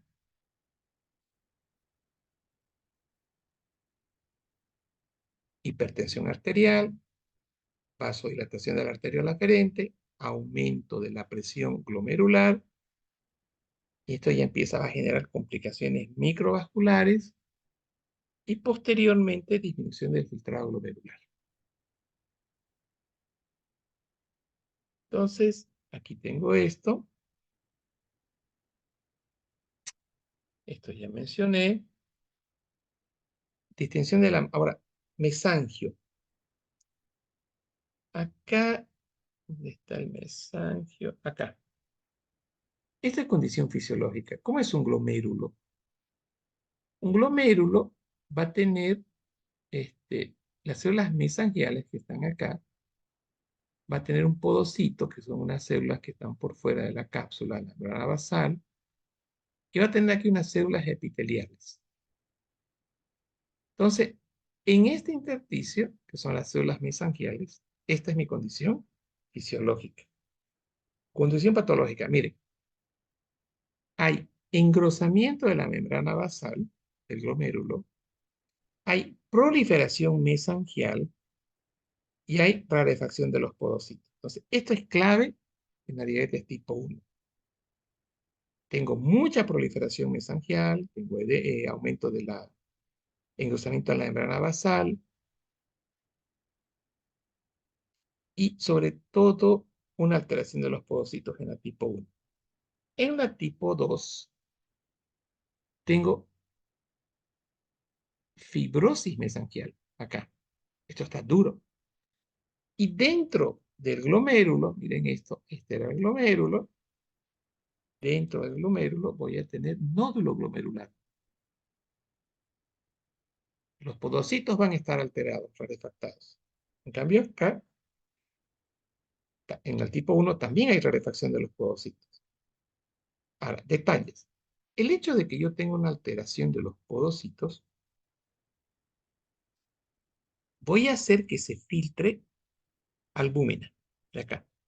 O sea, fíjense acá, el podocito es perfecto, el epitelio glomerular es perfecto, no hay nódulos acá, el mesangio es normal, por lo tanto las proteínas no pasan hacia el túbulo proximal, están protegidos, pero es porque el podocito está ok. Pero en la tipo 2, yo tengo una rarefacción de los podocitos, esto va a favorecer la salida de albúmina. Si voy a tener una fibrosis mesangial, esto también va a estar alterado. Esta proliferación mesangial, miren ustedes, puede avanzar y ser la causa para que no haya una disminución del filtrado glomerular. Y a veces esta proliferación mesangial, esta proliferación va a tomar todo el contenido donde se encuentran los podocitos.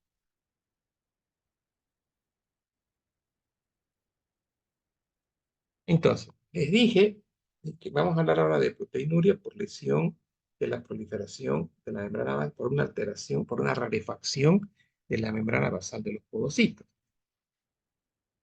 Ya, entonces, aquí teníamos, en la distensión de la matriz mesangial se correlaciona con la aparición de proteinuria y el deterioro de la función renal que debido a la alteración de la barrera de filtración. Entonces, hay alteración de los podocitos, hay proteinuria, la cual está formada por el endotelio de la membrana basal y los podocitos. O sea, la lesión va a estar acá, en membrana basal y en los podocitos. Y esto es lo que estamos viendo en la tipo 1 o 2. Miren, membrana basal, eh, fibrosis mesangial y rarefacción de los podocitos. Esto está llevando a la proteinuria. En la diabetes tipo 2 hemos observado lesiones podocitarias, sí. Hay rarefacción de los podocitos, con ensanchamiento de los pericelos, reducción de la expresión de nefrina y de la pérdida de podocitos. Es lo que decíamos, rarefacción, o sea, hay una disminución de la cantidad de podocitos en el glomérulo, acá, lo que contribuye a la proteinuria constante. Entonces, de esto no me preguntaron. Yo pregunto, ¿por qué proteinuria? Entonces, vamos a agregar acá, en las manifestaciones, eh, eh, acá vamos a poner por qué proteinuria en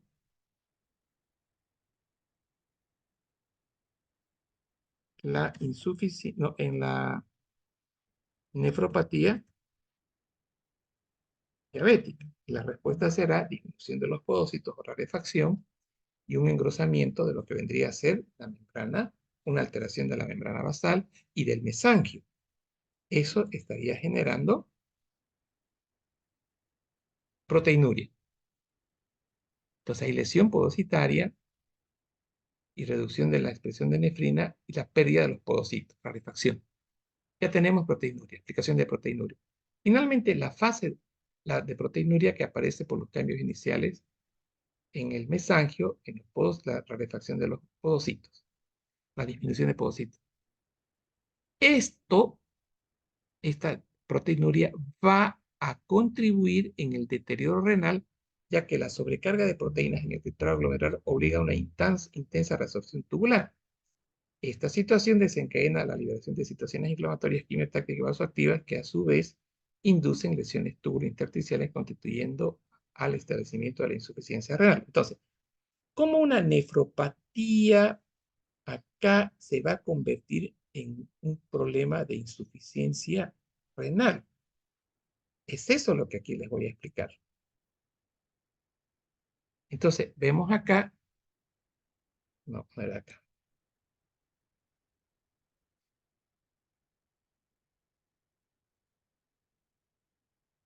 acá.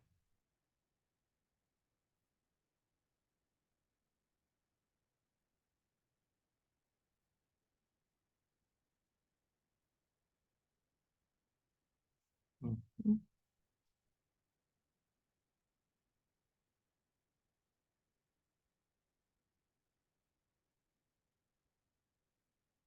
Acá es. Entonces, miren acá, acá dice proteinuria, ¿verdad? Este exceso de proteinuria, de proteínas en el túbulo, va a causar un proceso inflamatorio crónico acá, que va a lesionar el túbulo y el intersticio. Entonces, el inicio de la nefropatía, que es, sería la proteinuria, si eso no controlamos, el paciente va a tener, por este exceso de proteínas tubulares, lesión del túbulo y lesión intersticial, y consecuentemente insuficiencia renal. A ver, ¿qué es lo que pasa acá? Cuando yo tengo exceso de proteínas acá, va a incrementarse la endocitosis por parte de estas células endoteliales tubulares, un proceso que finalmente conduce a la destrucción de las nefronas y el deterioro progresivo de la función. O sea, hay endocitosis, proceso inflamatorio y se va a lesionar el túbulo y el intersticio. Entonces, esto es para que vean cómo pasa de, de proteinuria ya a insuficiencia renal crónica.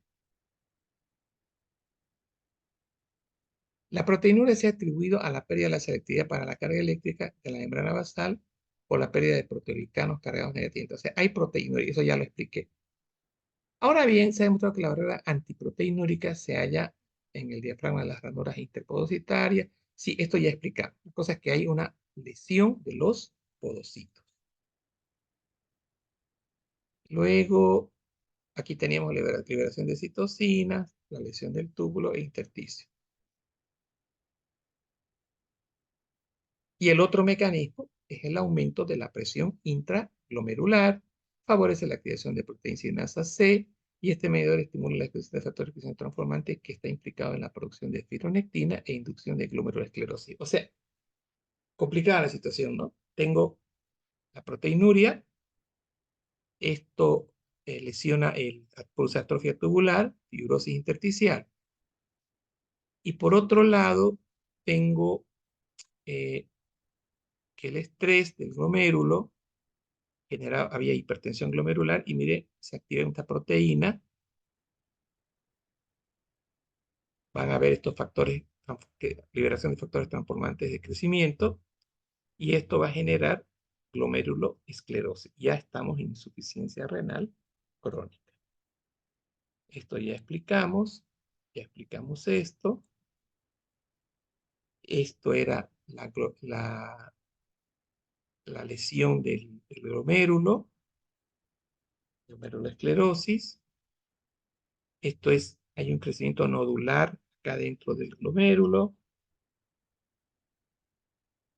Entonces, ¿qué más tengo acá? En la glomerulosclerosis diabética, que forma parte de la nefropatía diabética, es una causa importante de nefropatía crónica y la causa más frecuente de insuficiencia renal tratada con sustitución. Las lesiones de la nefropatía diabética afectan a menudo a los glomérulos y se relaciona con tres síndromes. Primero, nefropatía, proteinuria no diabética. Eso se llama síndrome nefrótico. Luego, al haber la persistencia la persistencia de las proteínas en el túbulo, producía daño tubular e intersticial. Y acá ya se empieza a generar la insuficiencia renal crónica, que también me preguntaron sobre la insuficiencia renal crónica y las complicaciones. Casi todas las personas con diabetes presentan engrosamiento adicional a la membrana basal de los capilares glomerulares y pueden tener una evidencia proteinúrica. Sí, y aquí nosotros hablábamos de engrosamiento de los capilares de la membrana basal y una alteración de los podocitos. Siguiéndolo y sigue el incremento difuso de la matriz mesangial, proliferación mesangial, con la proliferación de las células mesangiales. A medida que esta enfermedad avanza, las células mesangiales comprimen la luz, aquí estaba, proliferación mesangial, y se comprime la luz del glomero. Y, consecuentemente, disminución del filtrado glomerular. Esto, en este engrosamiento, luego tenemos el engrosamiento de la membrana basal, la esclerosis, también tenemos la esclerosis nodular. Este proceso esclerótico avanza de formas nodulares y difusas de la glomerulosclerosis, del glomérulo se oblitera y por completo con afectación de la función renal. Es a esto a lo que me refería, la glomerulosclerosis. Y esto va a llevar a la insuficiencia renal crónica. Eh, Ya está, se han realizado hipótesis en el sentido de que las elevaciones de la glucosa sanguínea producen aumento de filtración glomerular y la presión glomerular que conduce al incremento del tamaño de los poros y eh, con el tamaño de los poros de los capilares glomerulares mediante un mecanismo que es en parte por angiotensina 2. Este mayor tamaño traduce en un aumento en las concentraciones proteicas del filtrado glomerular, lo que a su vez requiere, o sea, la clave está más filtrado glomerular, más proteína, más daño. Entonces, no se olviden que esto, síndrome nefrótico, lleva a la insuficiencia renal.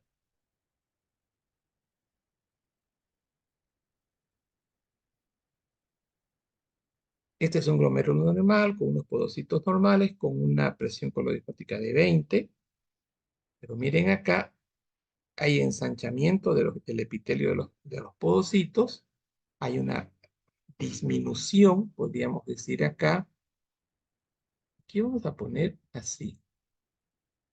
Hay una disminución del número de podocitos, consecuentemente más proteinuria, consecuente la albúmina cae en el plasma y hay edema en miembros periféricos, consecuencia de la proteinuria. Ahora, ¿por qué no es síndrome nefrótico como tal? Porque para síndrome nefrótico la proteinuria tiene que ser superior a 3,5 gramos. Aquí no existe ese proceso. Suficiencia renal crónica. Se han realizado hipótesis en el sentido de que las elevaciones de glucosa sanguínea producen un aumento en el filtrado glomerular que conduce a un incremento del tamaño de los poros de los capilares mediante el mecanismo que es en parte mediado por angiotensina. Este tamaño se traduce por un aumento del contenido. O sea, vean ustedes, se está insistiendo en que es la proteinuria el primer factor gatillante para que después se produzca destrucción del túbulo proximal y hay daño intersticial. Ese sería el mecanismo de la insuficiencia renal crónica. O sea, primero, nefropatía, proteinuria. Proteinuria, lleva a la nefropatía al daño del túbulo. Primero, proteinuria, luego lesión tubular. ¿Y por qué hay aumento aquí de las proteínas? Porque aquí existe una vasodilatación y esto aumenta la presión capilar glomerular. Dentro de las complicaciones macrovasculares tenemos hipertensión, dislipidemia, hipertensión arterial. Mecanismo involucrado en las complicaciones macro. O sea, hipertensión no es macro, hipertensión es hiperglicemia. Es, eh, la hipertensión es, mejor dicho, la complicación macrovascular es dislipidemia e hipertensión. Entonces, ¿qué tengo acá? Complicaciones más, mecanismos involucrados en las complicaciones macro. Para que haya una complicación macrovascular, yo necesito hiperglicemia crónica, dislipidemia crónica e hipertensión arterial crónica. Esto altera el estrés oxidativo y se produce una disfunción endotelial.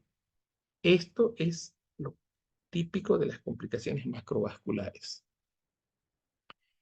La hipertensión arterial, esto es el glomérulo, aquí está el mesangio. Veamos. En la hipertensión leve a moderada causa cambios escleróticos en las arterias y en las arteriolas pequeñas de los riñones, lo que se denomina nefroesclerosis benigna. O sea, primero, nefroesclerosis benigna. Es lo que hablábamos del engrosamiento de los podocitos. Eso se llama esclerosis benigna. El trastorno se ha identificado presente en el 15% de las personas con hipertensión benigna. Es más prevalente, más agresiva en los individuos de raza negra. De hecho, dicen la hipertensión, principal causa de la nefropatía crónica. La nefropatía hipertensiva se relaciona con diversos cambios en la estructura y función del riñón.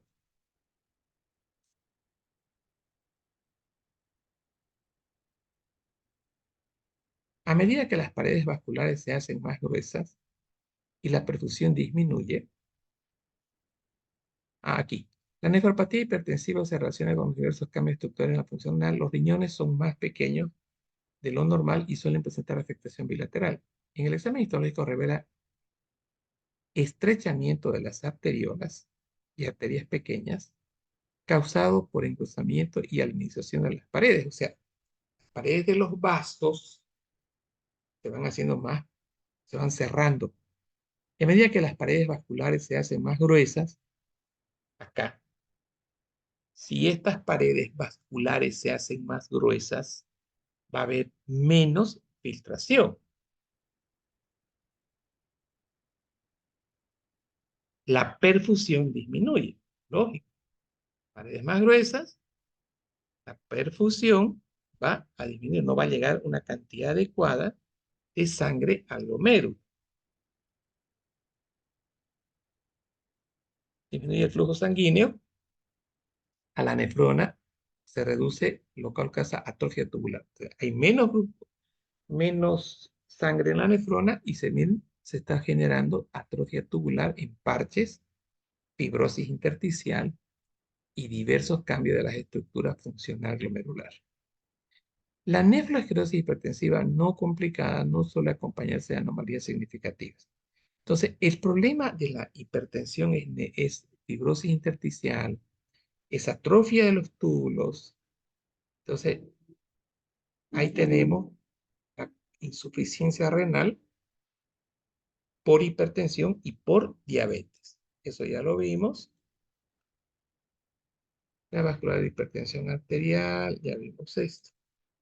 Bien, entonces, con esto habríamos respondido aquí dice cómo se afecta a este tipo 2 ya. ¿Cuál es la diferencia entre la insuficiencia renal normal y la nefropatía? En realidad, aquí sería, ¿cuál es la diferencia entre, aquí podría ser la pregunta de otra manera. Eh, en la nefropatía diabética,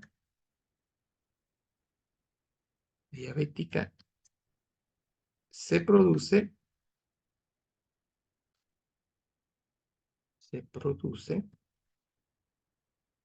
aquí podríamos poner proteinuria. Y posteriormente, insuficiencia renal crónica. La pregunta sería, explique este mecanismo.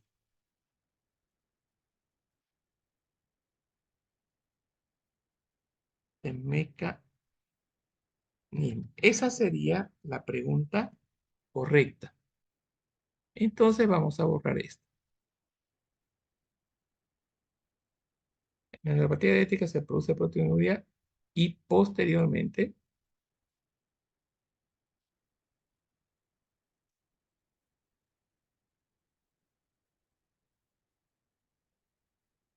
insuficiencia renal crónica. ¿Por qué proteinuria? ¿Recuerdan por qué? Ya lo dijimos, ¿no? Es proliferación mesangial, disminución de la cantidad de los pocitos y alteración de la membrana positaria. Esto me va a dar proteinuria. Pero no se olviden que esto lleva a esto. Entonces, esto lo voy a colocar, control X, acá. Eso va ahí. ¿Por qué existe vasodilatación en la arteriola aferente? O sea, al haber hipertensión, la arteriola aferente se vasodilata y esto genera aumento de la presión del glomérulo. Esto se ve en la hipertensión arterial. Dice, ¿por qué existe vasodilatación en la arteriola aferente? No, aquí sería así. Por cómo Sería cómo la hipertensión arterial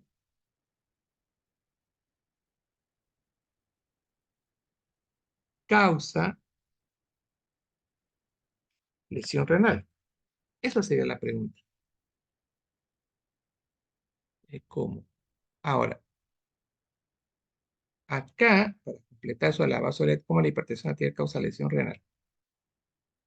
Acá, vamos a hacer otra pregunta. ¿Cómo la hipertensión arterial causa vasodilatación de las arteriolas renales para terminar en insuficiencia renal crónica?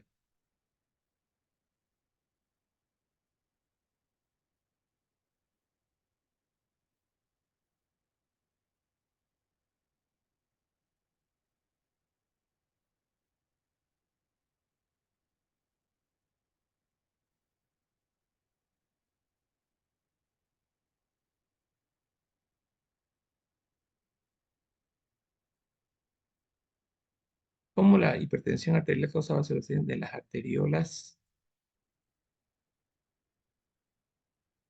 arteriolas renales para terminar en insuficiencia renal crónica? Esa sería la pregunta correcta.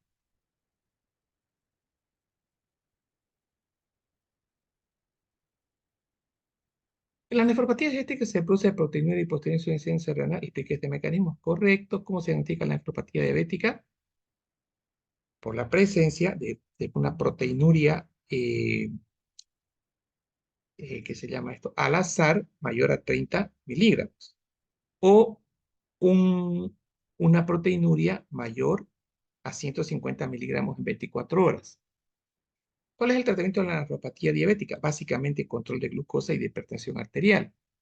La retinopatía, esto no hablamos. ¿Cuáles son las complicaciones microvasculares en la diabetes? Ya mencionamos retinopatía, la proteinuria, perdón, la nefropatía diabética. Esas eran las complicaciones y teníamos otra acá. Aquí teníamos otra complicación. Sería, estas son las macrovasculares y las micro eran estas de acá. Aquí teníamos esto. Es la retinopatía, la nefropatía y la neuropatía diabética. Esas son las complicaciones, consecuencias de la micro, eh, de la nefropatía diabética con daño a pequeños vasos. Microvasculares, tres, ¿no ve? Neuropatía, nefropatía, vendrían a ser, y la retinopatía. ¿Cuál es la utilización de la hipoglicemia en un paciente renal crónico? A recordarles que la glucosa, no, la insulina se metaboliza fundamentalmente el 50% en riñón, el otro tanto en hígado. Entonces, cuando hay insuficiencia renal crónica y le damos un antiglicemiante, hiperglicemiante, esta insulina circula y esto va a generar hipoglicemia. ¿Y por qué el paciente con diabetes puede ser hipertenso? Porque hay una dislipidemia, ¿no? Hay una complicación de los vasos grandes, porque se genera aumento del, del a nivel de las arteriolas, hay una acción mitogénica aumentada y hay un engrosamiento. Y esto genera menos perfusión renal, hipertensión renal y consecuentemente diabetes, después posteriormente daño renal. ¿Qué sucede cuando tiene insuficiencia renal crónica y llega a la emergencia con hipoglicemia? Ya el paciente está con hipoglicemia, ahí se da glucosa al 33%, dos ampollitas, se puede colocar glucagón para que haya una mejoría del paciente. Entonces esas serían en cuanto a las complicaciones, entonces ya respondimos y esto también ya se respondió.